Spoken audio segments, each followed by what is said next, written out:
Kamusta mahal na mga manonood? Narito ako na may magandang video para sa inyong lahat na tinatanggap ko sa aking channel. Nawawala na ako ng pagmamahal sa Kenyaman ng aktres na si Ozgie Girl, na matagal na niyang minahal. Si Ozgie Girl, na naging agenda kamakailan sa kanyang relasyon sa aktor na si Kenyaman, ang huling komento niya sa post ng kanyang kasintahan at naging mainit na paksa.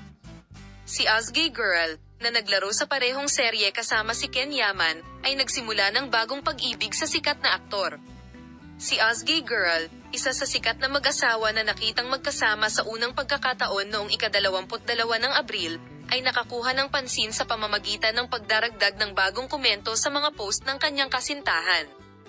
Ibinahagi ng sikat na aktor ang tala ng kanyang kasintahan habang naglalaro sa mga lansangan ng ghetto at nagkomento sa kanyang post.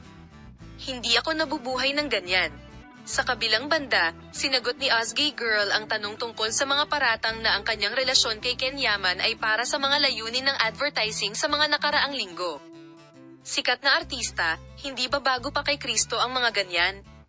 May mga ganyan ba sa totoong buhay? Nahihirapan akong paniwalaan, parang kakaiba sa akin na pinaniniwalaan ito ng mga tao.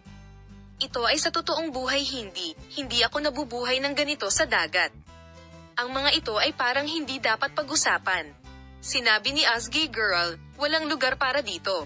Sana ay mapag-usapan natin ito sa ibang pagkakataon, sa isang mas pribadong lugar. Ang mga bagay na ito ay tila hindi gaanong pag-uusapan sa akin.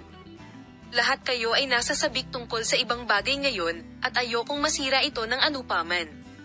Napakaganda ng mood namin at tinapos ito sa pagsasabi ng maraming salamat. Ang punto kung saan ang mga salitang ito ni Ozgie Girl ay hindi natatanggap ng isang panig sa social media ay kung paano matatanggap ni Kenyaman ang mga pahayag ni Ozgie Girl. Anong pahayag ang magagawa ni Yaman tungkol sa isyu? Minamahal na mga manonood, ipapakita namin sa iyo ang mga bagong pag-unlad sa paksa. Manatiling nakatutok sa aming channel, Polem.